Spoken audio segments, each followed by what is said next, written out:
ಕುಮಾರ್ ಅವರ ಒಂದು ತೋಟದ ಮನೆ ಒಳಗಡೆ ಅದ್ಭುತವಾದ ಒಂದು ಕಾರ್ಯಕ್ರಮವನ್ನು ನೋಡ್ಕೊಂಡು ಬಂದ್ವಿ. ಹಳೆ ತಾಳೆಗರಿಗಳು ಇರ್ತಕ್ಕಂಥ ಒಂದು ಅದ್ಭುತವಾದ ಅವರು ಆಕರ್ಷಣೆ ಅಂತ ಬರ್ತಾರೆ ಮೇಡಮ್. ಅಲ್ಲಿ ತಾಳೆಗರಿಗಳ ಒಂದು 10,000 ಬುಕ್ಗಳನ್ನು ಸಂಗ್ರಹ ಮಾಡಿ 10,000 ಹೆಚ್ಚಿನ ಸಂಗ್ರಹಗಳು ತಾಳೆಗರಿಗಳು.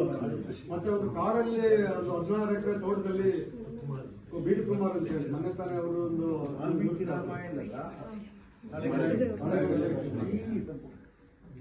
ಅದ್ಭುತವಾಗಿ ಒಂದು ಬೆಳಗ್ಗೆ ಒಂದು ಅನುಭವ ಆಯ್ತು ನಮಗೆಲ್ಲ. ಒಂದ್ಸರಿ ಮೇಡಮ್ ಅವರು ಕರ್ಕೊಂಡಾಗಿ ಅವರ ತೋಟದಲ್ಲಿ ಒಂದ್ಸರಿ ವಿಸಿಟ್ ಮಾಡಿಸೋ ಒಂದು ಆಸೆ ನನಗಿದೆ. ಇವತ್ತು ನಮಗೆ ಇನ್ನೊಂದು ಸುದೈವ ಅಂತಂದ್ರೆ ನಮ್ಮ ಡಾಕ್ಟರ್ ಮಾನಸಾರ್ ಅವರು ಕಳೆದ 29ನೇ ತಾರೀಕು ಹಾಸನದಲ್ಲಿ ಒಂದು 5 ಕಾರ್ಯಕ್ರಮ ಅರೇಂಜ್ ಮಾಡಿದ್ವಿ ಮೇಡಮ್. 4 ಮನೆಗಳಲ್ಲಿ ಗ್ರಂಥಾಲಯ ಮತ್ತೊಂದು ಶಾಲೆಯಿಂದ ಒಂದು ಕಾರ್ಯಕ್ರಮ ಮಾಡಿದ್ವಿ. ಇವತ್ತು ಕೂಡ ಒಂದು ಶಾಲೆಯಲ್ಲಿ ಒಂದು 2 ಗಂಟೆಗೆ ಸರ್ಕಾರಿ ಪದವಿ ಪೂರ್ವ ಕಾಲೇಜು ವಿಭಜಿತ ಅಲ್ಲಿ ಕಾರ್ಯಕ್ರಮ ಇಟ್ಕೊಂಡಿದ್ದೇವೆ. ಮತ್ತೆ 2ನೇ ಕಾರ್ಯಕ್ರಮವಾಗಿ ಮನಗುಂದ ಗ್ರಂಥಾಲಯ ನಮ್ಮ ಓಬಳೇಶ್ ಕಟ್ಟಿಯರವರು ಶೈಕ್ಷಣಿಕವಾಗಿ ಅದ್ಭುತವಾದ ಸಾಧನೆಗಳನ್ನು ಮಾಡಿರ್ತಕ್ಕಂಥ 65ಕ್ಕೂ ಹೆಚ್ಚು ಕೃತಿಗಳಂತ ಮಾಡಿರ್ತಕ್ಕಂಥ ನನ್ನ ಹಳೆಯ ಸ್ನೇಹಿತರು ಸಕಲೇಶ್ಪುರದ ನಾವೆಲ್ಲ ಇದ್ದವ್ರ ಜೊತೆಯಲ್ಲಿ ಇವತ್ತು ಅವ್ರ ಮನೆಯನ್ನು ಆಯ್ಕೆ ಮಾಡ್ಕೊಂಡಿದ್ವಿ. ಬಿಕಾಸ್ ಇವತ್ತು ಬಹಳ ಅದ್ಭುತವಾದ ಒಂದು ಗ್ರಂಥಾಲಯವನ್ನು ಅವರು ಮಾಡ್ಕೊಂಡಿದ್ದಾರೆ. ಹಾಗಾಗಿ ಇವತ್ತು ಮಾನಸ ಅವ್ರಿಗೆ ಹೇಳಿ 2ನೇ ಇವತ್ತಿನ ಕಾರ್ಯಕ್ರಮವಾಗಿ ಇವತ್ತು ಈ ಮನೆಯನ್ನು ಆಯ್ಕೆ ಮಾಡ್ಕೊಂಡಿದ್ದೀವಿ. ಇವತ್ತಿನ ಒಂದು ಕಾರ್ಯಕ್ರಮಕ್ಕೆ ನಮ್ಮ ಮನೆ ಜಿಲ್ಲಾಧಿಕಾರಿಗಳು ವಿಶೇಷವಾಗಿ ಬಂದಿರೋದು ನನಗಂತೂ ಬಹಳ ಹೆಮ್ಮೆ ಆಗ್ತಾ ಇದೆ. ಅವರಿಗೆ ನಾನು ಕನ್ನಡ ಒಂದು ನಿಮಿಷ ಪ್ರಾರ್ಥನೆಯೊಂದಿಗೆ ಕಾರ್ಯಕ್ರಮವನ್ನು ಪ್ರಾರಂಭ ಮಾಡಬೇಕು. ವಾಣಿಗಟ್ಟಿ ಅವರೇ ಪ್ರಾರ್ಥನೆ ಅವರ ಮನೆಯವರೇ ಇವತ್ತು ಪ್ರಾರ್ಥನೆ ಮಾಡಿ ನಮ್ಮನ್ನೆಲ್ಲ ಕಾರ್ಯಕ್ರಮಕ್ಕೆ ಇದು ಮಾಡ್ತಾ ಇದ್ದಾರೆ. ವಾಣಿಗಟ್ಟಿ ಅವರು ಇವರು ಕೂಡ ಕನ್ನಡ ಉಪನ್ಯಾಸಕರಾಗಿ ಕೆಲಸ ಮಾಡಿರ್ತಕ್ಕಂಥವ್ರು. ಅವರೇ ಪ್ರಾರ್ಥನೆಯೊಂದಿಗೆ ಈ ಕಾರ್ಯಕ್ರಮಕ್ಕೆ ನಮ್ಮ ಚೆಂದ ಕೊಡ್ತಾ ಇದ್ದಾರೆ. ಎಲ್ಲರಿಗೂ ನಮಸ್ತೆ. ಕನ್ನಡದ ಕುಲದೇವಿ ಕಾಪಾಡುವ ತಾಯೇ, ಕನ್ನಡದ ಕುಲದೇವಿ ಕಾಪಾಡುವ ತಾಯೇ, ಕನ್ನಡದ ಮುನ್ನಡೆಯ ದಾರಿದೀವಿಗೆ ನೀನೇ, ಕನ್ನಡದ ಕುಲದೇವಿ ಕಾಪಾಡುವ ತಾಯೇ. ಪ್ರೇಮ ಕರುಣೆಯ ಕಲಿಸಿ ಶಾಂತಿ ಸಹನೆಯ ಬೆಳೆಸಿ, ಪ್ರೇಮ ಕರುಣೆಯ ಕಲಿಸಿ ಶಾಂತಿ ಸಹನೆಯ ಬೆಳೆಸಿ, ಕಾಮ ಕ್ರೋಧವನಳಿಸಿ ಕಾಪಾಡು ತಾಯೇ, ಕಾಮ ಕ್ರೋಧವನಳಿಸಿ ಕಾಪಾಡು ತಾಯೇ. ಒಂದಾದ ದೇಶದೊಳು ಹೊಂದಿ ಬಾಳದ ಸುತರ, ಒಂದಾದ ದೇಶದೊಳು ಹೊಂದಿ ಬಾಳದ ಸುತರ, ಹೊಸ ಬೆಸುಗೆಯಲ್ಲಿ ಬೆಸೆದು ಒಂದು ಗೂಡಿಸುತ್ತಾಯೇ, ಕನ್ನಡದ ಕುಲದೇವಿ ಕಾಪಾಡುವ ತಾಯೇ.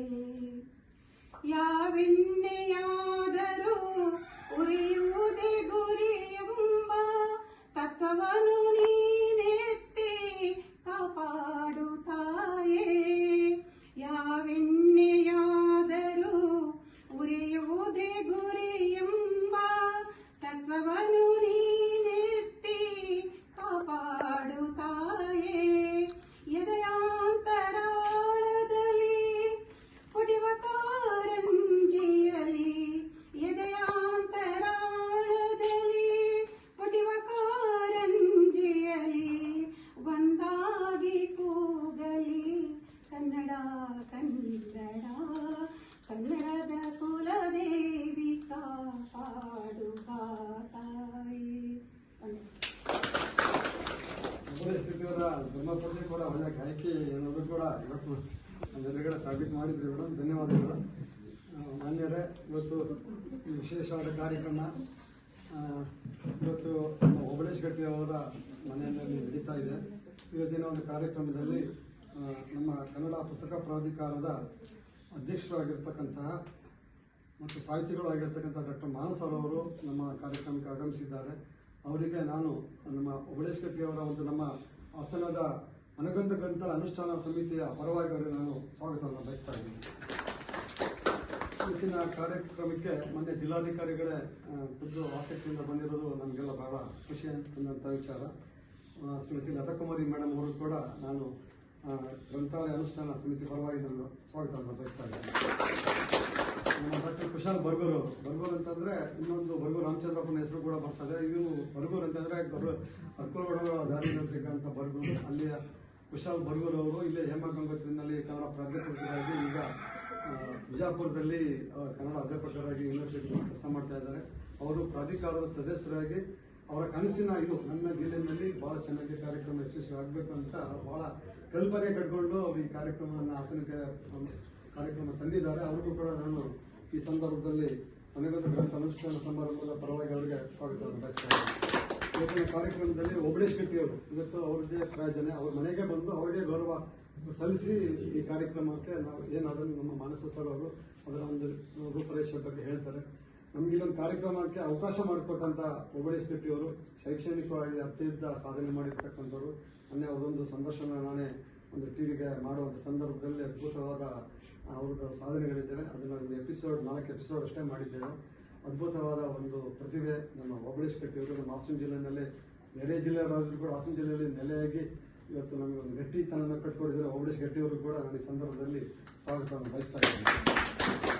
ಮತ್ತೆ ಓಬಳೇಶ್ ಗಟ್ಟಿ ಅವರ ಒಂದು ಕೃತಿ ಮೊನ್ನೆ ಇದ್ದಾನೆ 1600 ಪುಟದ ಒಂದು ಕೃತಿ, 2ನೇ ವಾಲ್ಯೂಮ್ 1,000 ಪುಟ, ಮತ್ತೊಂದೊಂದು ಅವರ ಅಭಿನಂದನಾ ಗ್ರಂಥ. ಈ 3 ಕೃತಿಗಳು ಬಹಳ ಅದ್ಭುತವಾಗಿ ಹಾಸನದ ಕಲಾಭವನದಲ್ಲಿ ಕಳೆದ 2-3 ತಿಂಗಳಿಂದ ಅದ್ಭುತ ನಡೆದಿತ್ತು. ಅವಾಗ ಮೋಹನ್ ಕುಮಾರ್ ಅವರು NDRK ಪ್ರಥಮ ದರ್ಜೆ ಕಾಲೇಜಿನ ಪ್ರಾಂಶುಪಾಲರು, BEd ಕಾಲೇಜಿನ ಪ್ರಾಂಶುಪಾಲರಾಗಿದ್ದಾರೆ. ಅವರು ಓಬಳೇಶ್ ಗಟ್ಟಿ ಅವರ ಒಂದು ಶೈಕ್ಷಣಿಕ ಕೃತಿ ಕುರಿತಾಗಿ ಒಂದು 15 ನಿಮಿಷಗಳ ಅವ್ರದ್ದು ಉಪನ್ಯಾಸ ಕೂಡ ಇದೆ. ಹಾಗಾಗಿ ಮೋಹನ್ ಕುಮಾರ್ ಅವರು ಕೂಡ ನಾನು ಈ ಸಂದರ್ಭದಲ್ಲಿ ಸ್ವಾಗತವನ್ನು ಬಯಸ್ತಾ ಇದ್ದೇನೆ. ಇವತ್ತಿನ ಕಾರ್ಯಕ್ರಮದಲ್ಲಿ ನಮ್ಮ ಕನ್ನಡ ಸಂಸ್ಕೃತಿ ಇಲಾಖೆ ಸಹಾಯಕ ನಿರ್ದೇಶಕರು ತಾರನಾಥ್ ಅವರು ಕೂಡ ಆಗಮಿಸಿರೋದು ಕೂಡ ನನಗೂ ಖುಷಿ ಆಗ್ತಾ ಇದೆ. ಅವರು ಕೂಡ ನಾನು ಸ್ವಾಗತವನ್ನು ಬಯಸ್ತಾ ಇದ್ದೇನೆ. ಪತ್ರಕರ್ತರು ರವಿ ನಾಕಲಗೌಡ ಅವರು ಇವತ್ತಿನ ಕಾರ್ಯಕ್ರಮಕ್ಕೆ ನಮ್ಮ ಓಬಳೇಶ್ ಗಟ್ಟಿ ಅವರ ಆಹ್ವಾನ ನನಗೆ ಅತಿಥಿಗಳಾಗಿ ಬಂದಿದ್ದಾರೆ. ಅವರು ಕೂಡ ನಾನು ಈ ಸಂದರ್ಭದಲ್ಲಿ ಸ್ವಾಗತ ಬಯಸ್ತಾ ಇದ್ದೇನೆ. ಇವತ್ತಿನ ಕಾರ್ಯಕ್ರಮದಲ್ಲಿ ನಮ್ಮ ಕನ್ನಡ ಪುಸ್ತಕ RP ವೆಂಕಟೇಶ್ಮೂರ್ತಿ ಸರ್ ಅವರು ನಮ್ಮ ಹಾಸನದಲ್ಲಿ ಒಂದು ಸೃಜನಶೀಲ ಪತ್ರಿಕೋದ್ಯಮದಲ್ಲಿ ಅವ್ರ ಜೊತೆಗೆಲ್ಲ ನಾವು ಕೆಲಸ ಮಾಡಿರ್ತಕ್ಕಂಥವ್ರು. RP ವೆಂಕಟೇಶ್ಮೂರ್ತಿರವರು ಜನತಾ ಮಾಧ್ಯಮದ ಸಂಪಾದಕರಾಗಿ ಕೆಲಸ ಮಾಡಿದವರು, ಐಚಂಗದಲ್ಲಿ ಕೆಲಸ ಮಾಡಿರ್ತಕ್ಕಂಥವ್ರು. ಅವರು ಇವತ್ತು ಕೂಡ ಹಾಸನದಲ್ಲಿ ನಮಗೆಲ್ಲ ಒಂಥರ ಗೈಡ್ ಆಗಿರ್ತಕ್ಕಂಥವ್ರು. ಅವರು ಇವತ್ತಿನ ಸಂದರ್ಭದಲ್ಲಿ ವಿಶೇಷ ಅತಿಥಿಗಳಾಗಿ ಬಂದಿದ್ದಾರೆ. ಅವರು ಕೂಡ ನಾನು ಸ್ವಾಗತ ಬಯಸ್ತಾ ಇದ್ದೇನೆ. ಮತ್ತು ನಮ್ಮ ಪ್ರಾಧಿಕಾರದ ಸದಸ್ಯರಾಗಿ ಡಾಕ್ಟರ್ ಬರವ ಶಿವರಾಮ್ನವರು ಚನ್ನಪಟ್ಟಣದವರು. ನಾಳೆ ಇಲ್ಲಿ ಚನ್ನಪಟ್ಟಣದಲ್ಲೂ ಕೂಡ 2 ಕಾರ್ಯಕ್ರಮ ಇಟ್ಕೊಂಡಿದ್ದಾರೆ ಮೇಡಮ್ ಇವರ ಒಂದು ನೆರವಿನಲ್ಲಿ. ಅಲ್ಲಿ ಒಂದ್ಸೆಟ್ಟಲ್ಲಿ ಗಿರಿರಾಜ ಅಂತ ಕಾದಂಬರಿಕಾರರು, ಇನ್ನೊಬ್ಬರು ಕಲಾವಿದರು ಟೆಂಕ್ನಲ್ಲಿ ಉಮೇಶ್ ಅವರ ಮನೆಯಲ್ಲಿ ನಾಳೆ ಇಟ್ಕೊಂಡಿದ್ದೀವಿ 2 ಅಲ್ಲಿ ಮನೆಗಳಲ್ಲಿ. ಡಾಕ್ಟರ್ ಬರವ ಶಿವರಾಮ್ ಕೂಡ ನಾನು ಸ್ವಾಗತ ಬಯಸ್ತಾ ಇದ್ದೇನೆ. ಮತ್ತೋರ್ವ ನಮ್ಮ ಸುಂದರ್ ಡಿ ಉಡುವಾರಿ ಅವರು ಕೂಡ ಪ್ರಾಧಿಕಾರದ ಸದಸ್ಯರು ಕೂಡ ಇಲ್ಲಿ ಆಗಮಿಸಿದ್ದು. ಅವರು ಕೂಡ ನಾನು ಸ್ವಾಗತ ಬಯಸ್ತಾ ಇದ್ದೇನೆ. ನಮ್ಮ ಹಿರಿಯ ಕವಿಗಳು ಎಲ್ಲರೂ ಚೆನ್ನಗೌಡರು ಆಗಮಿಸಿದ್ದಾರೆ. ಅವರು ಕೂಡ ನಾನು ಸ್ವಾಗತ ಬಯಸ್ತಾ ಇದ್ದೇನೆ. ನಮ್ಮ ಉದಯ ರವಿ ಅವರು ಕನ್ನಡ ಸಾಹಿತ್ಯ ಪರಿಷತ್ ಬನ್ನಿ. ಉದಯ ರವಿ ನೋಡಿ ಬನ್ನಿ ಸರ್. ಉದಯ ರವಿ ಅವರು ಬನ್ನಿ ಉದಯ ರವಿ ಬನ್ನಿ ಉದಯ ರವಿ ಅವರು ಬನ್ನಿ ಇಲ್ಲಿ ಬನ್ನಿ. ಉದಯ ರವಿ ಅವರು ಕನ್ನಡ ಸಾಹಿತ್ಯ ಪರಿಷತ್ತಿನ ಅಧ್ಯಕ್ಷರಾಗಿದ್ದಂಥವ್ರು. ಇವರ ಅವಧಿಯಲ್ಲಿ ನಾನೊಂದು 6 ತಿಂಗಳು ಸಹಾಯಕ ಗೌರವ ಕಾರ್ಯದರ್ಶಿ ಕೆಲಸ ಮಾಡಿದ್ದೀನಿ. ಅವ್ರ ಹಾಸನದಲ್ಲಿ ಕುವೆಂಪು ಪ್ರತಿಮೆ ಏನಿದೆ ಮೇಡಮ್ ಅಲ್ಲಿ ಸ್ಥಾಪನೆ ಮಾಡೋ ಹಿನ್ನೆಲೆ ಒಳಗೆ ಜೊತೆ ಕೆಲಸ ಮಾಡಿದ್ವಿ. ಆ ನೆನಪು ಇನ್ನೂ ಕೂಡ ಇದೆ. ಇವತ್ತು ಅವರ ಕಾಲದಲ್ಲಿ ಬಹಳಷ್ಟು ಕೆಲಸಗಳು ಮಾಡಿದ್ದಾರೆ ಅವರು. ಇವತ್ತಿನ ಕಾರ್ಯಕ್ರಮದಲ್ಲಿ ಅವರು ಪತ್ರಕರ್ತರು ಕೂಡ ಅವರು ಹಾಸನದಲ್ಲಿ ಪ್ರತಿನಿಧಿ ಪತ್ರಿಕೆಯನ್ನ ಇವತ್ತು ಕೂಡ ನಡೆಸ್ಕೊಂಡು ಬಂದಿದ್ರು. ಅದನ್ನ ರಾಜ್ಯ ಮಟ್ಟಕ್ಕೆ ತಗೊಂಡಿದ್ದಾರೆ. ಅವರು ಕೂಡ ನನ್ನ ಸ್ವಾಗತವನ್ನು ಬಯಸ್ತಾ ಇದ್ದೀನಿ. ಮತ್ತು ಇಲ್ಲಿ ನಮ್ಮ ಕಲಾವಿದರು ನಮ್ಮ ಕನ್ನಡ ಸಂಸ್ಕೃತಿ ಇಲಾಖೆ ಬಹಳ ಚೆನ್ನಾಗಿ ಹಾಸನದಲ್ಲಿ ಪ್ರದೀಪ್ ಅಂತ ಹೇಳಿ ಅವರು ಕೂಡ ಹಾಸನದಲ್ಲಿ ಒಳ್ಳೆ ಕ್ರಿಯೇಟಿವ್ ಡೈರೆಕ್ಟರ್ ಮೇಡಮ್ ಅವರು ರಂಗೋಬಿನಲ್ಲಿ ಅವರು ಆಗಮಿಸಿದ್ದಾರೆ. ಅವ್ರಿಗೂ ನಾನು ಸ್ವಾಗತ ಬಯಸ್ತಾ ಇದ್ದೇನೆ. ನಮ್ಮ ನವಿಲಲ್ಲಿ ಹೊಸ ಮನೆ ತಾನೇ ರಿಟೈರ್ಡ್ ಆದರು. ಅವರು ಒಳ್ಳೆ ಅದ್ಭುತ ಕಲಾವಿದರು ಅವರು ಕೂಡ ಸ್ವಾಗತ ಬಯಸ್ತಾ. ಮತ್ತೆ ನಮ್ಮ ಕಟ್ಟಾಯ ಶಿವಕುಮಾರ್ ಅವರು ಅದ್ಭುತ ಸಂಘಟಕರು. ನಾಳೆ ಭಾನುವಾರ ಊರಲ್ಲಿ ಒಂದು ವಿಶೇಷ ಕಾರ್ಯಕ್ರಮ ನಡೀತಾ ಇದೆ. ಅದರಲ್ಲೂ ನಮ್ಮ ಕರ್ನಾಟಕ ಪುಸ್ತಕ ಪ್ರಾಧಿಕಾರದ ಅಧ್ಯಕ್ಷರ ಒಂದು ಉಪಸ್ಥಿತಿಯಲ್ಲಿ ಅವರ ಸದಸ್ಯರುಗಳು ಎಲ್ಲ ಒಂದು ಹಿರಿಯ ಬುದ್ಧಿಜೀವಿಗಳು, ಪತ್ರಕರ್ತರಿರ್ಬೋದು, ನಮ್ಮ ಎಲ್ಲ ಹಿರಿಯ ಬುದ್ಧಿಜೀವಿಗಳ ಸಂಘಟನಾಕಾರರು ಎಲ್ಲರ ಜೊತೆಯಲ್ಲಿ ನಾವು ಆಡಳಿತಗಾರರ ಜೊತೆಯಲ್ಲಿ ಈಗ ಸೇರ್ಕೊಂಡಿದ್ದೇವೆ. ಮತ್ತೆ ಹೇಳಬೇಕು ಅಂದರೆ ಇದೊಂದು ರೀತಿ ಸಜ್ಜನರ ಸಂಘ ಹೆಜ್ಜೆಯನ್ನು ಸವಿದಂದೆ ಅಂತ ಹೇಳ್ತಾರೆ. ಹಾಗೆ ಬುದ್ಧಿಜೀವಿಗಳ ಜೊತೆಯಲ್ಲಿ ನಾವು ಸಹ ಸೇರ್ಕೊಂಡಿದ್ದೇವೆ. ಇದು ಒಂದು ರೀತಿ ಒಳ್ಳೆಯ ಸುಯೋಗ ಅಂತ ಹೇಳಬಹುದು. ಯಾಕಂದ್ರೆ ನಾವಿವತ್ತು ಮಾತಾಡಲಿಕ್ಕೆ ಹೊರಟಿರೋದು ಮನೆಗೊಂದು ಗ್ರಂಥಾಲಯ. ನಿಮಗೆ ಗೊತ್ತಿರೋ ಹಾಗೆ ನಾವು ಮನೆಯಲ್ಲಿ ಎಲ್ಲ ತುಂಬಾ ಶೃಂಗಾರ ಮಾಡಿ ಇರ್ತವೆ. ಒಂದು ಮನೆ ಅಂದ್ರೆ ಎಲ್ಲರಿಗೂ ತುಂಬಾ ಇಷ್ಟ. ಒಳ್ಳೊಳ್ಳೆ ಡೆಕೋರೇಟಿವ್ ಐಟಮ್ಸ್ ಎಲ್ಲ ತಂದು ಇಡ್ತೇವೆ. ಎಷ್ಟೆಷ್ಟು ಕಾಸ್ಟ್ಲಿ ಇರೋ ವಾಸ್, ಒಂದು ಪೇಂಟಿಂಗ್ ಅಂತೆ ಇರಲಿ, ಅದನ್ನು ಇರಬೇಕು. ಏನೆಲ್ಲ ನಾವು ಅದನ್ನ ಮನೆಯನ್ನ ಸುಂದರವಾಗಿ ಇಡಬೇಕು ಅಂದ್ರೆ ನಮ್ಮ ಕುಶಾಲಪ್ಪ ಅವರು ಹೇಳ್ದಾಗೆ ಮನೆಯನ್ನ ಸುಂದರವಾಗಿ ಇಡಬೇಕು ಅಂತ ಅಂದ್ರೆ ಏನೆಲ್ಲ ಪ್ರಯತ್ನ ಮಾಡ್ತೇವೆ. ಹಾಗೆ ಎಲ್ಲೋ ಒಂದು ಕಡೆ ಆ ಪುಸ್ತಕಗಳ ಒಂದು ಶೆಲ್ಫ್, ಅಲ್ಲಿ ಒಂದು ಪುಸ್ತಕಗಳ ಜೋಡಣೆ ಆ ಮನೆಗೆ ಒಂದು ಬೌದ್ಧಿಕ ಬೆರಗು ಕೊಡ್ತದೆ ಅನ್ನೋದು ನಾವು ಮರ್ತು ಬಿಡ್ತೇವೆ. ಸೊ ಆ ನಿಟ್ಟಿನಲ್ಲಿ ಮನೆ ಒಂದು ಗ್ರಂಥಾಲಯ, ಪ್ರತಿಯೊಂದು ಮನೆಗೆ. ನಮ್ಮ ಅಧ್ಯಕ್ಷರು ಹೇಳ್ತಾ ಇದ್ರು, ಇವತ್ತು ಅವರು ಹಾಸನಕ್ಕೆ ಬಂದಿದ್ದಾರೆ. ನಂತರ ಕೇಳ್ತೀನಿ ಅವರ ತಂದೆ ತಾಯಿ ಯಾಕೆ ಅವರಿಗೆ ಮಾನಸ ಅಂತ ಇಟ್ರು ಅಂತ ಹೇಳಿ. ಎಷ್ಟು ಒಳ್ಳೆಯ ಹೆಸರು ಇಟ್ಬಿಟ್ಟಿದ್ದಾರೆ. ನಾವು ಅನ್ಕೊಂಡ್ವಿ ಮಾನಸ್ ಅಂದ್ರೆ ಮೇಡಮ್ ಬಂದ್ಬಿಟ್ಟಿದ್ದಾರೆ ಅಂತ ಹೇಳಿ ಇವತ್ತು ನಾವು ಅವ್ರನ್ನ ಭೇಟಿ ಆಗ್ಲಿಕ್ಕೆ ಓಡಿ ಬಂದ್ವಿ. ಸೊ ಅಷ್ಟೇ ಅಲ್ಲ, ಗ್ರಂಥಾಲಯಗಳು ಅಂದ್ರೆ, ಅದರಲ್ಲೂ ಪುಸ್ತಕಗಳು ಅಂದ್ರೆ ಅವ್ರು ಹೇಳ್ದಾಗೆ ಎಲ್ಲರಿಗೂ ಪ್ರೀತಿ. ನೀವು ಯಾರಾದ್ರೂ ಒಬ್ರು ಹೇಳ್ಬಿಡಿ ನನಗೆ ಪುಸ್ತಕ ಕಂಡ್ರೆ ಇಷ್ಟ ಇಲ್ಲ ಅಂತೇಳಿ, ಅದರಲ್ಲೂ ಮಕ್ಕಳು. ಸೊ ಹೇಳ್ಬೇಕು ಅಂದ್ರೆ ಪುಸ್ತಕ ಎಲ್ಲರಿಗೂ ಅಚ್ಚುಮೆಚ್ಚು, ಓದ್ಬೇಕು ಅಂತನೂ ಆಸೆ. ಆದ್ರೆ ಅವುಗಳ ಒಂದು ವ್ಯವಸ್ಥಿತ ಒಂದು ಸಂಸ್ಕೃತಿಯನ್ನ ನಮ್ಮ ಮಕ್ಕಳಲ್ಲಿ ಅಳವಡಿಸ್ಕೊಳ್ಳೋ ಒಂದು ಪ್ರಯತ್ನ ನಾವೆಲ್ಲರೂ ಮಾಡಬೇಕಾಗಿದೆ. ಹಾಗಾಗಿ ಪ್ರಾಧಿಕಾರದ ಅಧ್ಯಕ್ಷರು ಇವತ್ತೇನು ಮನೆಗೊಂದು ಗ್ರಂಥಾಲಯ ಅಂತ ಹೇಳ್ತಾ ಇದ್ದಾರೆ, ಪ್ರತಿಯೊಬ್ಬರ ಮನೆಗೂ ಒಂದು ಗ್ರಂಥಾಲಯ. ಅಂದ್ರೆ ಗ್ರಂಥಾಲಯ ಅಂದ್ರೆ ಈಗ ಸಪೋಸ್ ನಿಮ್ಮ ಮನೆಯಲ್ಲಿ ಪುಸ್ತಕಗಳು ಇಲ್ಲ ಅಂದ್ರೆ ನಾವು ಈಗಿಂದಾದ್ರೂ ಪ್ರಾರಂಭ ಮಾಡಬಹುದು. ಒಂದು ಪುಸ್ತಕ ಖರೀದಿ ಮಾಡಬಹುದು, ತುಂಬಾ ಇಷ್ಟವಾದ ಪುಸ್ತಕ. ಹೀಗೆ ಕಾಲ ಕ್ರಮೇಣ ಬರ್ತಾ ಬರ್ತಾ ಬರ್ತಾ ಅದೇ ಒಂದು ಗ್ರಂಥಾಲಯವಾಗಿ ಮಾರ್ಪಡುತ್ತೆ. ಅಂದ್ರೆ ಆ ಸಂಸ್ಕೃತಿ ನಮ್ಮಲ್ಲಿ ಬೆಳಿಬೇಕು, ನಮ್ಮ ಮಕ್ಕಳಲ್ಲಿ ಮತ್ತೆ ನಮ್ಮ ಪ್ರತಿಯೊಬ್ಬ ಮನೆಗಳಲ್ಲಿ ಅದು ಬೆಳಿಬೇಕು. ಪುಸ್ತಕ ಅನ್ನೋದು ಕೊನೆಯ ಶೆಲ್ಫಲ್ಲಿ ಇಡೋದಲ್ಲ, ಕೊನೆಯಾಗಿ ಇಡೋದಲ್ಲ. ಸೊ ಹಾಗಾಗಿ ನಾನು ಹೇಳೋದು ಇಷ್ಟೇ, ನಿಮ್ಮ ಜೊತೆಲಿ ಹಂಚ್ಕೊಳ್ಬೇಕು ಅಂದ್ರೆ ನಮಗೆ ಚಿಕ್ಕವರಿಂದಲೂ ಪುಸ್ತಕ ಪ್ರೀತಿ ಬಹಳ. ನಾವು ಹೇಗ್ ಮಾಡ್ತಿದ್ವಿ, ನಮ್ಮ ಪುಸ್ತಕ ಕಲೆಕ್ಷನ್ ಇರೋದು ಇವ್ರು ಹೇಳ್ದಾಗೆ, ನಮ್ಮ ಅಮ್ಮ ಎಲ್ಲಾದ್ರೂ ಶಾಪಿಂಗ್ ಕರ್ಕೊಂಡು ಹೋದ್ರೆ ಮೊದಲು ಹೋಗ್ತಾ ಇದ್ದಿದ್ದೆ ಪುಸ್ತಕದ ಅಂಗಡಿಗೆ. ಅಲ್ಲಿ ಹೋಗಿ ಕಾಮಿಕ್ಸು, ಕಥೆಗಳು ಚೆನ್ನಾಗಿರ್ತಕ್ಕಂಥ ಸೆಲೆಕ್ಟ್ ಮಾಡ್ಕೊಂಡು ಇಟ್ಕೊಂಡು ನಿಂತ್ಬಿಡ್ತಿದ್ವಿ. ನಮ್ಮ ಅಮ್ಮನ ಕೈಲಿ ದುಡ್ಡು ಇರ್ತಿರ್ಲಿಲ್ಲ, ಯಾಕಂದ್ರೆ ಇವ್ರು ಹೇಳ್ದಾಗೆ ಅವ್ರು ಬಂದಿರೋದು ತರಕಾರಿ ಪರ್ಚೇಸ್ ಮಾಡೋದಕ್ಕೆ, ಇನ್ನೊಂದು ಗ್ರಾಸರಿ ಮನೆಯಲ್ಲಿ ರೇಷನ್ ಖರೀದಿ ಮಾಡಕ್ ಬಂದಿರೋರು. ನಿನ್ನ ಪುಸ್ತಕದ ಬೆಲೆನೇ ಅರ್ಧ ಬಂದ್ಬಿಡುತ್ತೆ. ಇಷ್ಟು ದೊಡ್ಡ ದೊಡ್ಡ ಪುಸ್ತಕ ಇಟ್ಕೊಂಡು ನಿಂತಿದ್ಯಾ, ಇಡು ಅದನ್ನ ಅಲ್ಲಿ ಅಂತ ಹೇಳಿ ಇಡ್ಸೋದು. 100% ತುಂಬಾ ಚೆನ್ನಾಗಿ ಹೇಳಿದ್ರಿ. ಎಷ್ಟು ಚೆನ್ನಾಗಿ ಹೇಳಿದ್ರಿ ಅಂದ್ರೆ ಅವಾಗ ಏನ್ ಮಾಡ್ತಿದ್ವಿ, ಅಮ್ಮ ಕೊಡಲ್ಲ ಅಂತ ಗೊತ್ತಾಯ್ತು, ಮನೆಗೆ ಏನ್ ಮಾಡಿದ್ವಿ, ಪಾಕೆಟ್ ಮನಿ ಕೊಡ್ಬೇಕು. ಅಂದ್ರೆ ಯಾವಾಗಾದ್ರು ಹೋಗ್ಬೇಕಾದ್ರೆ ಐಸ್ ಕ್ರೀಮ್ ತಗೋ, ಅದು ತಗೋ, ಇದು ತಗೋ ಅಂತ ಕೊಡೋ ದುಡ್ಡನ್ನ ನಾವು ಒಂದು ನಿಮ್ಗೆ ಗೊತ್ತಲ್ಲ, ಒಂದು ಇದಕ್ಕೆ ಹಾಕಿ ಹುಳಿಗೆ ಹಾಕಿ ಇಟ್ಕೊಂತಿದ್ವಿ. ಅದ ಒಂದು ಯಾವ್ದಾದ್ರು ಹೋದ್ರೆ ಬಚ್ಚಿಟ್ಕೊಂತಿದ್ವಿ. ಅದು ಕಲೆಕ್ಟ್ ಆದಾಗ ಅದ್ರ ರೇಟ್ ತಿಳ್ಕೊಂಡಿರ್ತಿದ್ವಿ. ಅದನ್ನ ಹೋಗಿ ಮತ್ತೆ ತಗೊಂಡ್ ಬರ್ತೀವಿ, ಸೀಕ್ರೆಟ್ ಆಗಿ ಹೋಗಿ ತಗೊಂಡ್ ಅದು ಒಂದು. ಆಮೇಲೆ ಏನ್ ಮಾಡ್ತಿದ್ವಿ, ಇನ್ನೂ ಬಹಳ ಒಳ್ಳೆ ಕಲ್ಚರ್ ಇತ್ತು ನಮ್ಮಲ್ಲಿ. ನಾವು ಸಣ್ಣವರಿದ್ದ ಅದು ಪ್ರೈಮರಿ ಸ್ಕೂಲಲ್ಲಿ ಹೇಳ್ತಾ ಇದ್ದೇವೆ, ಬಿಲೋ 5th ಸ್ಟ್ಯಾಂಡರ್ಡ್ ನಾನು ಅವಾಗ ಇದ್ದಿದ್ದು, ನಾವೆಲ್ಲ ಒಂದು ಸ್ಕೂಲಲ್ಲಿ. ಆಗ ನನ್ನಲ್ಲಿರೋ ಪುಸ್ತಕವನ್ನ ನನ್ನ ಫ್ರೆಂಡ್ ಹತ್ರ ಕೇಳ್ತಾ ಇದ್ದೆ, ನಿಮ್ಮ ಹತ್ರ ಯಾವ ಪುಸ್ತಕ ಇದೆ? ನಾವೆಲ್ಲ ಯಾರಾದ್ರೂ ಮನೆಗ್ ಬಂದ್ರೆ ಫಸ್ಟ್ ತೋರಿಸ್ತಾ ಇದ್ದಿದ್ದೆ ನಮ್ಮ ಪುಸ್ತಕದ ಕಲೆಕ್ಷನ್. ಬಾ, ನನ್ನ ಹತ್ರ ಯಾವ್ದಾದ್ರು ಪುಸ್ತಕ ಇದೆ ತೋರಿಸ್ತೇನೆ ಅಂತ ಹೇಳಿ ಕರ್ಕೊಂಡು ಹೋಗ್ತಿದ್ವಿ. ಆ ಪುಸ್ತಕನೆಲ್ಲ ಇಂಟ್ರೊಡ್ಯೂಸ್ ಮಾಡೋದು, ನೋಡು ನನ್ನ ಹತ್ರ ಈ ಪುಸ್ತಕ ಇದೆ, ನಾನು ಇವ್ರು ಬರೆದಿರೋ ಪುಸ್ತಕ ಇದೆ ಅಂತೆಲ್ಲ ಅವ್ರಿಗೆಲ್ಲ ತೋರಿಸೋದು. ಅವರು ನನ್ನ ಹತ್ರ ಅದೇ ಇದೆ ಅಂತ, ಅಂಬೇಡ್ಕರ್ ಅವರು ಆ ಪುಸ್ತಕ ಇದೆ ಅಂದ್ರೆ, ನನ್ನ ಹತ್ರ ಅದು ಇಲ್ಲ, ನೀವು ನನಗೆ ಇದು ಪುಸ್ತಕ ಕೊಡು, ನಾನು ನಿನಗೆ ಅದು ಕೊಡ್ತೇನೆ. 1 ತಿಂಗಳು ಅಥವಾ 1 ವಾರ ಟೈಮ್ ಓದ್ಬಿಟ್ಟು ಮತ್ತೆ ಎಕ್ಸ್ಚೇಂಜ್ ಮಾಡ್ಬೇಕು. ಹೀಗೆ ಒಂದು ಗ್ರೂಪ್ ಅಲ್ಲಿ ಎಷ್ಟು ಪುಸ್ತಕಗಳು ಓದ್ತಾ ಇದ್ವಿ ಅಂದ್ರೆ, ನಮ್ಮ ಹತ್ರ ಇಲ್ಲದೆ ಅವ್ರಿಗೆ ಕೊಡ್ತಾ ಇದ್ವಿ, ಅವರಿಂದ ಎರವಲು ಪಡಿತಾ ಇದ್ವಿ. ಈ ರೀತಿ ಪುಸ್ತಕಗಳನ್ನ ಓದ್ತಾ ಇದ್ವಿ. ಯಾಕಂದ್ರೆ ಆಗ ಪುಸ್ತಕ ಖರೀದಿ ತುಂಬಾ ಸುಲಭ ವಿಷಯ ಅಲ್ಲ, ತುಂಬಾ ಖರ್ಚು ಜಾಸ್ತಿ ಆಯ್ತು. ಹಾಗಾಗಿ ಪುಸ್ತಕಗಳನ್ನ ದೂರ ಇಟ್ಬಿಡೋರು. ಸೊ ಅಷ್ಟು ಅಲ್ಲದೆ ಕೊನೆಗೆ ಮದುವೆ ಆಯ್ತು. ಹಸ್ಬೆಂಡ್ ಅವರು ನನ್ನ ಭೇಟಿ ಆದಾಗ ಗೊತ್ತಾಯ್ತು ಅವ್ರಿಗೆ, ಇವಳಿಗೆ ಓದೋದಕ್ಕೆ ಇಷ್ಟ ಇದೆ ಅಂತ ಹೇಳಿ. ಆಗ ಅವ್ರು ನನಗೆ ನಮ್ಮ ಪತಿ ಕೊಟ್ಟಿದ್ದ ಮೊದಲ ಉಡುಗೊರೆ ಅಂದ್ರೆ ಪುಸ್ತಕ. ಅವರು ನನ್ನ ಪ್ರತಿ ಬರ್ಡೇಗೆ, ಆನಿವರ್ಸರಿಗೆ ಅಥವಾ ಯಾವುದೇ ಒಂದು ವಿಶೇಷ ಅಂತಂದ್ರೆ ಸಾಕು, ನಾನು ಯಾವ ಪುಸ್ತಕ ನಾನು ತುಂಬಾ ಇಷ್ಟಪಡ್ತೀನಿ ಅಂತ ಹೇಳಿ ಅವ್ರಿಗೆ ಗೊತ್ತಿರ್ತಾ ಇತ್ತು. ಯಾಕಂದ್ರೆ ಅದು ತುಂಬಾ ಕಾಸ್ಟ್ಲಿ ಇರುವ, ನಾವು ಒಂದು ಮೈಕ್ರೋಬಯಾಲಜಿ ಇದೆ, ಪ್ರೆಸ್ಕಾಟ್ ಪುಸ್ತಕ ಇರೋದು. ಅದು ಆಗಿನ ಕಾಲಕ್ಕೆ 3,500 4,000 ಪುಸ್ತಕ ಅಂದ್ರೆ ಒಬ್ಬರದು 1 ತಿಂಗಳ ಸ್ಯಾಲರಿಗೆ ಸಮ ಇರೋದು. ಅವರು ಕೊನೆಗೆ ಅವಳು ತುಂಬಾ ಇಷ್ಟಪಡ್ತಾಳೆ ಅಂತ ಹೇಳಿ ಆ ಪುಸ್ತಕವನ್ನು ಖರೀದಿ ಮಾಡಿ ನನಗೆ ಸರ್ಪ್ರೈಸ್ ಆಗಿ ಕೊಟ್ಟರು. ಇನ್ನೊಂದು ಆ್ಯನಿವರ್ಸರಿ ಪ್ಲಾಂಟ್ ಪ್ಯಾಥಾಲಜಿ ಆ ಪುಸ್ತಕ ವೇಟ್ ಮಾಡ್ತಾ ಇದ್ದೆ. ಅದನ್ನೆಲ್ಲ ಲೈಬ್ರರಿಗೆ ಹೋಗಿ ಕೂತ್ಕೊಂಡು ನೋಟ್ಸ್ ಮಾಡ್ಕೊಳ್ತಾ ಇದ್ದೆ. ಸೊ ಅವರಿಗೆ ಗೊತ್ತಾಯ್ತು ದಿನ ಎಲ್ಲ ಲೈಬ್ರರಿ ಕೂತ್ಕೊಂತಾಳೆ, ಈ ಪುಸ್ತಕ ಬೇಕು ಅಂತ ಹೇಳಿ ಆ ಪುಸ್ತಕವನ್ನ ಗಿಫ್ಟ್ ಆಗಿ ಕೊಡೋರು. ಅಂದ್ರೆ ನಾವು ಮಕ್ಕಳಿಗೆ ಏನು ಗಿಫ್ಟ್ ಆಗಿ ಕೊಡಬೇಕು ಅಂದ್ರೆ, ಉಡುಗೊರೆ ಕೊಡಬೇಕು ಅಂದ್ರೆ ಅವರಿಗೆ ತುಂಬಾ ಪ್ರೀತಿ ಮಾಡೋ ಪುಸ್ತಕಗಳನ್ನು.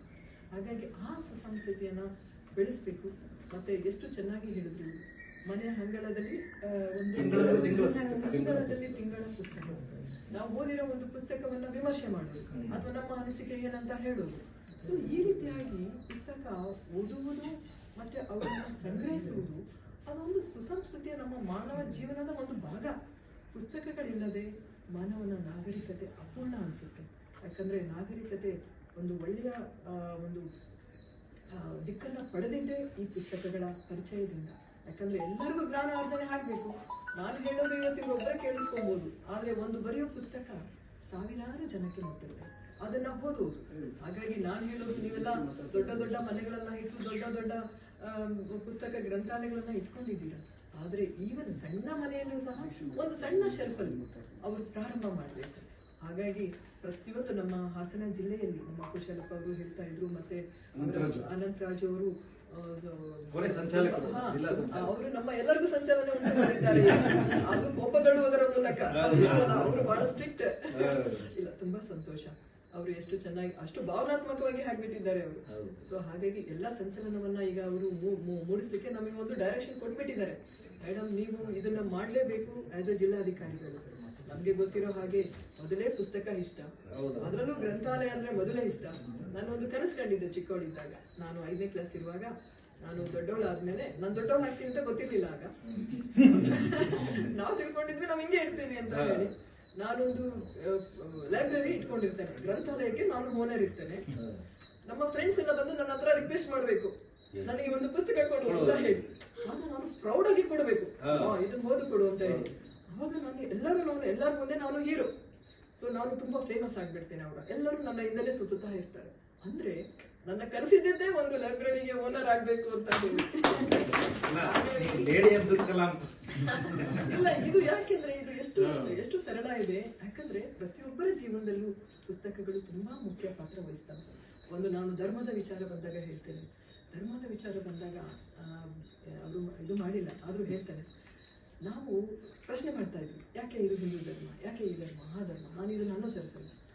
ಅವಾಗೆಲ್ಲ ಅರಿಬರೆ ಬಂದಿರತಕ್ಕಂಥ ಮನಸ್ಥಿತಿ. ಆಗ ನಾನು ಭೈರಪ್ಪನವರ ಧರ್ಮಸರಿ ಅಂತ ಒಂದು ಪುಸ್ತಕ, ಧರ್ಮಶ್ರೀ ಅಂತ ಪುಸ್ತಕ, ಮೊದಲ ಪುಸ್ತಕ ನಾನು ಓದಿದ್ದು ಭೈರಪ್ಪನವರದು. ನಾನು 10ನೇ ಕ್ಲಾಸ್ ಇದ್ದೆ.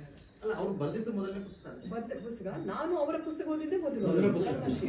ಅಷ್ಟೊಳಗಡೆ ಅವರು ತುಂಬಾ ಪುಸ್ತಕ ಬರ್ದಿದ್ದು.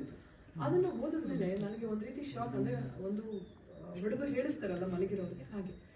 ಆಗ ನಾನು ಏನು ತಿಳ್ಕೊಂಡಿದ್ದೀನಿ ಅದು ಅಪೂರ್ಣ ಅಂತ ಗೊತ್ತಾಯಿತು. ಏನೂ ತಿಳಿದಲೇ ಒಂದು ಧರ್ಮದ ಬಗ್ಗೆ ಕಾಮೆಂಟ್ ಮಾಡೋದಾಗ್ಲಿ, ಅದರ ಬಗ್ಗೆ ಅನಿಸಿಕೆಯನ್ನು ವ್ಯಕ್ತಪಡಿಸೋದಾಗ್ಲಿ ಎಷ್ಟು ಮೈಕತನ ಅಂತ ಗೊತ್ತಾಯಿತು. ಅವಾಗಿಂದ ಪ್ರಾರಂಭ ಮಾಡಿದೆ ಮೈ ರಿಲಿಷನ್. ಅಲ್ಲಿಂದ ಹಿಡಿದು ಮಹಾತ್ಮ ಗಾಂಧಿಯವರ ಮೈ ರಿಲಿಷನ್ ವರೆಗೂ ಪುಸ್ತಕಗಳನ್ನು ಓದಿದೆ. ಅಂದ್ರೆ ನಾವೊಂದು ಯಾವುದೇ ಒಂದು ಕನ್ಕ್ಲೂಷನ್ಗೆ ಬರಬೇಕಾದ್ರೆ ಸಂಪೂರ್ಣ ತಿಳ್ಕೊಂಡಿರ್ಬೇಕು. ಏನೋ ಒಂದು ತಿಳಿದಲೇ ಒಂದು ನಿರ್ಧಾರವನ್ನು ಮಾಡೋದಲ್ಲ. ಹಾಗೆ ಪುಸ್ತಕಗಳ ಬಗ್ಗೆ ಪ್ಯಾಷನ್, ಒಂದು ಓದಬೇಕು, ತಿಳಿಬೇಕು. ಯಾಕಂದ್ರೆ ಎಷ್ಟೋ ವಿಚಾರ ನಮಗೆ ಗೊತ್ತೇ ಆಗೋದಿಲ್ಲ ಈ ಪ್ರಪಂಚದಲ್ಲಿ. ಅದರಲ್ಲೂ ಹೆಣ್ಣು ಮಕ್ಕಳಿಗಂತೂ ಇನ್ನೂ ಕಷ್ಟ. ಅಟ್ಲೀಸ್ಟ್ ಹುಡುಗರು ಏನ್ ಮಾಡ್ತಾರೆ, ಫ್ರೆಂಡ್ಸ್ ಹತ್ರ ಹೋಗ್ತಾರೆ, ನೈಟ್ ಎಲ್ಲ ಇದು ಮಾಡ್ತಾರೆ, ಎಲ್ಲ ಸುತ್ತ ಬಿಡ್ತಾರೆ. ಹುಡುಗಿಯರಿಗೆ ಹಂಗೆ ಇಲ್ಲ, ಕೂಡ ಹಾಕಿರ್ತಕ್ಕಂಥ ಒಂದು ಮನಸ್ಥಿತಿ. ಮನೆಯಲ್ಲೂ ಅಷ್ಟೇ, ಹೊರಗಡೆನೂ ಅಷ್ಟೇ. ಅವರ ಜ್ಞಾನವನ್ನ ಅವರ ಇಂಪ್ರೂವ್ ಮಾಡ್ಕೊಳ್ಬೇಕು ಅಂದ್ರೆ, ಅವರ ವ್ಯಾಪ್ತಿನ ವಿಸ್ತರಿಸ್ಕೊಳ್ಬೇಕು ಅಂದ್ರೆ ಪುಸ್ತಕಗಳು ಅನಿವಾರ್ಯ. ಸೊ ಇವರು ತಿರುಮಲಾಂಬ ಬಗ್ಗೆ ಹೇಳಿದ್ರಿ ನೀವು, ಮೈಸೂರು ಎಷ್ಟು ಚೆನ್ನಾಗಿ ಹೇಳಿದ್ರಿ. ಅವ್ರ ಬಗ್ಗೆ ಮೊದಲೇ ಗೊತ್ತಿತ್ತು, ತುಂಬಾ ಫೇಮಸ್ ಅವರು. ಅದ್ರ ಜೊತೆಗೆ ಗಳಗನಾಥ ಅವರು ಬಗ್ಗೆನೂ ನಾವು ಹಾವೇರಿಯಲ್ಲಿ, ನಾನು ಪ್ರೊಬೇಷನರ್, ಅಸಿಸ್ಟೆಂಟ್ ಕಮಿಷನರ್.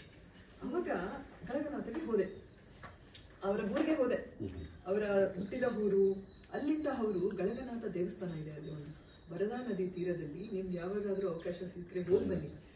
ವರದಾ ನದಿ ತೀರದಲ್ಲಿ ಒಂದು ಗಳಗನಾಥ ದೇವಾಲಯ ತುಂಬಾ ಅದ್ಭುತ. ನಮ್ಮ ಹೊಯ್ಸಳ ಶಿಲ್ಪ ಇದೆಯಲ್ಲ, ಅದೇ ತರನೇ ಇದೆ. ಅಲ್ಲಿ ಅವರ ಊರಿಗೆ ಹೋದಾಗ ಅಲ್ಲಿ ಹೇಳುದು, ಗಳಗನಾಥ ಅವರು ಪುಟ್ಟಿಯಲ್ಲಿ ತಲೆ ಮೇಲೆ ಪುಟ್ಟಿಯಲ್ಲಿ ಪುಸ್ತಕಗಳನ್ನ ಇಟ್ಕೊಂಡು ಹಳ್ಳಿಗೆ ಹೋಗೋರು. ಆ ಹಳ್ಳಿ ಜನ ಯಾವಾಗ 19th ಸೆಂಚುರಿ ಇನಿಷಿಯಲ್ ಪೀರಿಯಡ್, ಯಾರಿಗೆ ಪುಸ್ತಕದ ಬಗ್ಗೆ ಗೊತ್ತಿಲ್ಲ. ಆಮೇಲೆ ಕೆಲವು ಪ್ರತಿಗಳನ್ನ ಅವರೇ ಕೈಯಲ್ಲಿ ಬರೆದು ಡೂಪ್ಲಿಕೇಟ್ಗಳು ಅಂದ್ರೆ ಪ್ರತಿಗಳನ್ನ ಮಾಡ್ಕೊಂಡು ಆ ಪ್ರತಿಗಳನ್ನ ಜನಗಳಿಗೆ ಹೋಗಿ ಮನೆ ನಾವು ತರಕಾರಿ ಮಾಡ್ಕೊಂಡು ಹೋಗ್ತಾರಲ್ಲ, ಹಾಗೆ ಪುಸ್ತಕಗಳನ್ನ ತಲೆ ಮೇಲೆ ಹೊತ್ತು ಹಳ್ಳಿಗೆ ಹೋಗಿ ಜನಗಳನ್ನ ಕರೆದು, ನೋಡಿಯಪ್ಪ ಈ ತರ ಪುಸ್ತಕಗಳಿವೆ, ಇವನ್ನ ನೀವು ಓದಬೇಕು, ಇವುಗಳ ಜ್ಞಾನ ಬರ್ತದೆ, ನೀವು ಬುದ್ಧಿವಂತರ ಆಗ್ಬೇಕು. ಈ ರೀತಿಯಾಗಿ ಯಾರಾದ್ರೂ ಅಂತಹ ವ್ಯಕ್ತಿತ್ವ ಇದನ್ನ. ಹಾಗಾಗಿ ಗಳಗನಾಥ ಪ್ರಶಸ್ತಿ ಇಟ್ಟಿದ್ರಿ, ತುಂಬಾ ಧನ್ಯವಾದಗಳು. ಹಾಗಾಗಿ ನನಗೆ ಒಂದು ಅವಕಾಶ ಏನು ಅಂದ್ರೆ, ನಮ್ಮ ಹಾಸನ ಜಿಲ್ಲೆಯ ಬುದ್ಧಿಜೀವಿಗಳ ಸಂಘ ಅವರ ಜೊತೆಯಲ್ಲಿ ನಮಗೆ ಒಂದು ಒಡನಾಟ, ತುಂಬಾ ಸಂತೋಷ ಆಗ್ತದೆ. ಯಾಕಂದ್ರೆ ನೀವೆಲ್ಲ ಹಿರಿಯರು, ಜ್ಞಾನವಂತರು, ವಿದ್ವಾನ್ಗಳು, ತಿಳಿದಿರ್ತೀರ. ಅದ್ರ ಜೊತೆಯಲ್ಲಿ ನಮಗೂ ಒಂದು ಅವಕಾಶ ನಮ್ಮನ್ನ ಕರೆಸಿದ್ದೀರಾ. ಯಾಕಂದ್ರೆ ನಿನ್ನೆ ನಮ್ಮ ಗಟ್ಟಿಯವರು ಆಫೀಸ್ಗೆ ಬಂದ್ರು, ಮೇಡಮ್ ಮನೆಗೊಂದು ಗ್ರಂಥಾಲಯ ಕಾರ್ಯಕ್ರಮ ಇದೆ, ನೀವು ಬರಬೇಕು. ನಾನು ಇಲ್ಲ, ಮೀಟಿಂಗ್ ಇದೆ, ಇವಾಗ ನಡೀತಿದೆ ವಿಜಿಲೆನ್ಸ್ ಕಮಿಟಿ ಮೀಟಿಂಗ್, ಆದ್ರೂ ಬರೋದು ತಪ್ಪಾಗುತ್ತೆ. ಇಲ್ಲ ಮೇಡಮ್, ನಿಮ್ಗೆ 10 ನಿಮಿಷ ನಿಮಗೆ ಹಿಂಗೆ ಕಳಿಸ್ಬಿಡ್ತೀವಿ ಹೇಳಿ ನಮಗೆ ಹೇಳ್ಬಿಟ್ರು. ನಾವು ಇವರನ್ನ ನಂಬಿಟ್ವಿ, ಆಯ್ತಲ್ಲ. ಆಮೇಲೆ ನಮಗೂ ಒಳಗಡೆ ಮನಸ್ಸಲ್ಲಿ ಮಾನಸ ಮೇಡಮ್ ಬರ್ತಾರೆ, ವಿಶ್ ಮಾಡ್ದಂಗೆ ಆಗ್ತದೆ, ಪರಿಚಯ ಇದು ಮಾಡ್ಕೊಂಡಂಗೆ ಆಗುತ್ತೆ ಅಂತ ಹೇಳಿ ನಾವು ಬಂದ್ವಿ ಖುಷಿಯಾಗಿ. ಇನ್ನೂ ಖುಷಿ ಆಯ್ತು ಈಗ ಇವ್ರನ್ನ ನೋಡಿ. ಮಂಜುಳಾ ಮಾನಸ ಹೆಸರು ಕೇಳಿದ್ರಾ? ಲಾಸ್ಟ್ ಟೈಮ್ ಮಗಳ ಆಯೋಗದ ಅಧ್ಯಕ್ಷ ನಮ್ಮ ಮಿಸಸ್. ಹೌದು, ಓಕೆ. ಯಾಕೆ ಅಂತೂ ಒಳ್ಳೆ ಹೆಸರು ಇಟ್ಟಿದ್ದಾರೆ, ಮಾನಸ ಸರೋವರ ಅಂತ ಹೇಳಿ ಏನಾದ್ರು ಇಟ್ಟಿದ್ದಾರೆ, ತುಂಬಾ ಚೆನ್ನಾಗಿದೆ. ಬಟ್ ಕಾನ್ಸೆಪ್ಟ್ ಈಗ ನಾನು ಹೇಳೋಕೆ ಹೊರಟಿರೋದು, ನಮ್ಮ ಹಾಸನ ಜಿಲ್ಲೆಯಲ್ಲಿ ಸುಮಾರು 5 ಲಕ್ಷ ಮನೆಗಳಿವೆ. ನಾವು ಗ್ರಂಥಾಲಯ ಅಂದ್ರೆ ದೊಡ್ಡದೇ ಆಗಿರ್ಬೇಕು ಅಂತ ಹೇಳಿ ಯಾರು ಪ್ರಾರಂಭ ಮಾಡಿಲ್ಲ, ಈಗ್ಲಿಂದನೂ ಮಾಡಬಹುದು. ಒಂದು ಪುಸ್ತಕ ಖರೀದಿಯಿಂದನೂ ಮಾಡಬಹುದು. ಅವರ ಮನೆಯಲ್ಲಿ ಒಂದು 20 ಪುಸ್ತಕ ಇರಲಿ, ಅವರದೇ ಆದ ಒಂದು ಇಷ್ಟಪಟ್ಟ ಇಟ್ಕೊಂಡಿರ್ತಕ್ಕಂಥ ಪುಸ್ತಕ ಈಗಲೇ ಓದ್ಬೇಕು ಅಂತಿಲ್ಲ. ಯಾವಾಗಾದ್ರೂ ತುಂಬಾ ಮೊಬೈಲ್ ನೋಡಿ ಬೇಜಾರಾದ್ರೆ, ದೊಡ್ಡವ್ರಿಗೆ ಹೇಳ್ತಿದ್ದೀನಿ, ಚಿಕ್ಕವರಂತೂ ಪಾಪ ಹೋಗ್ತಾರೆ, ಅಥವಾ ಎಲ್ಲಾರ್ಗೂ ಮಾತಾಡಿಸಿ ಬೇಜಾರಾದ್ರೆ, ಅಥವಾ ಮಾನಸಿಕವಾಗಿ ಏನಾದ್ರೂ ಸ್ವಲ್ಪ ಡಿಸ್ಟರ್ಬ್ ಆದ್ರೆ ಕೂತ್ಕೊಳ್ಳಿ, ಒಂದು ಪುಸ್ತಕ ಹಿಡ್ಕೊಂಡು ಒಂದು ಹೊರಗಡೆಗೆ ಒಂದು ಮರದ ಕೆಳಗೆ ಕೂತ್ಕೊಂಡು ಓದಿ. ಒಂದು ಒಂದು ಒಂದು ಒಂದು ಬೇರೆಯ ಜಗತ್ತೇ ಅದರಿಂದ ಜಗಳನೇ ಬರಲ್ಲ. ಈ ಸಂಸ್ಕೃತಿ ನೀವು ಹೇಳಿದಂಗೆ ಪ್ರತಿಯೊಬ್ಬರ ಮನೆಯಲ್ಲಿ ಈ ಪುಸ್ತಕ ಸಂಸ್ಕೃತಿ ಬೆಳಿಬೇಕು, ಈ ಸಂಸ್ಕೃತಿ ಉಳಿಬೇಕು, ಓದುವ ಸಂಸ್ಕೃತಿ ಉಳಿಬೇಕು ಅಂತ ಹೇಳ್ತಾ, ಮತ್ತೊಮ್ಮೆ ಪುಸ್ತಕ ಪ್ರೇಮಿಗಳ ಹಾಗೆ ನಾವೆಲ್ಲರೂ ಈ ಅವಕಾಶವನ್ನ ನನಗೆ ಕಲ್ಪಿಸಿಕೊಟ್ಟಿದ್ದೀರಾ, ತಾವೆಲ್ಲರೂ ಸೇರಿ ಮತ್ತೊಮ್ಮೆ ತಮ್ಮೆಲ್ಲರಿಗೂ ಧನ್ಯವಾದಗಳನ್ನ ಹೇಳ್ತಾ, ಹಿಂಗೆ ನಮಗೆ ಒಳ್ಳೆಯ ಅವಕಾಶಗಳನ್ನ ಕಲ್ಪಿಸಿಕೊಡಿ ಅಂತ ಹೇಳ್ತಾ, ಮಾನಸರು ನಮಗೆ ಹೀಗೆ ನಮ್ಮ ಹಾಸನಿಗೆ ಬರ್ತಾ ಇವಿ ಅಂತ ಹೇಳ್ತಾ, ಇನ್ನು ಹೆಚ್ಚಿನ ಕಾರ್ಯಕ್ರಮಗಳನ್ನ ತಮ್ಮ ಅಧ್ಯಕ್ಷತೆಯಲ್ಲಿ ಮಾಡಿ, ನಾನು ಸಹ ಜಿಲ್ಲಾಡಳಿತ ವತಿಯಿಂದ ಇನ್ನು ಸಭೆಗಳಲ್ಲಿ ಪ್ರತಿಯೊಂದು ಅಧಿಕಾರಿಗಳ ಮನೆಯಲ್ಲಿ ಒಂದು ಲೈಬ್ರರಿಯನ್ನ ನಾವು ನೋಡಬೇಕು ಅಂತ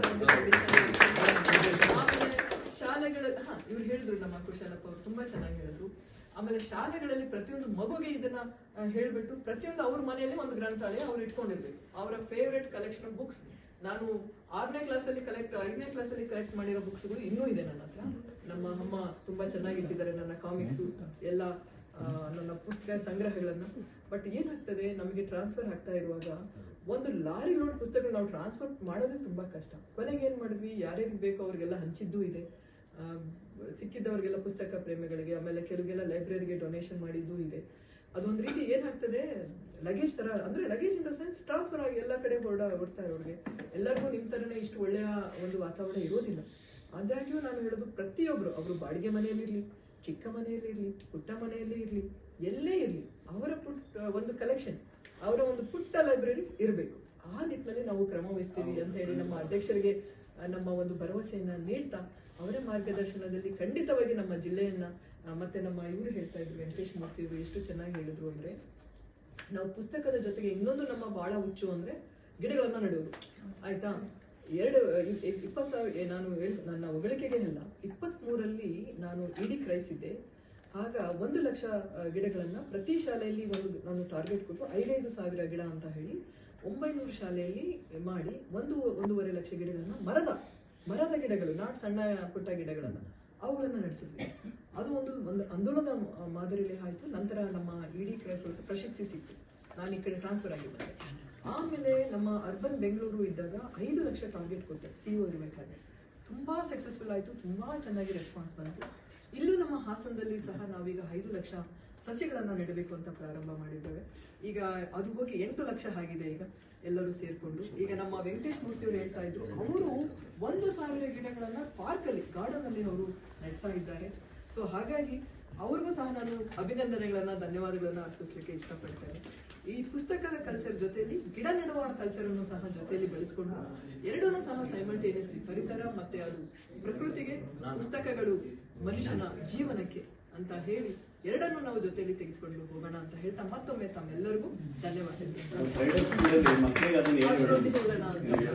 ಮೇಡಮ್ 2 ಗಂಟೆಗೆ ಒಂದು ಪ್ರೋಗ್ರಾಮ್ ಇದೆ ನಿಮ್ಗೆ. ಹೌದು, ಅಲ್ಲಿ ಹೋಗ್ತಾ ಇದ್ದೀನಿ. ಅದೇ ಇದನ್ನು ಪ್ರಾರಂಭ ಮಾಡಿಸ್ತೀನಿ. Okay, madam. ಒಂದ್ ಸ್ವಲ್ಪ ಪಾಂಪ್ಲೆಟ್ಸ್ Okay, ಕೊಡ್ತೀನಿ. madam.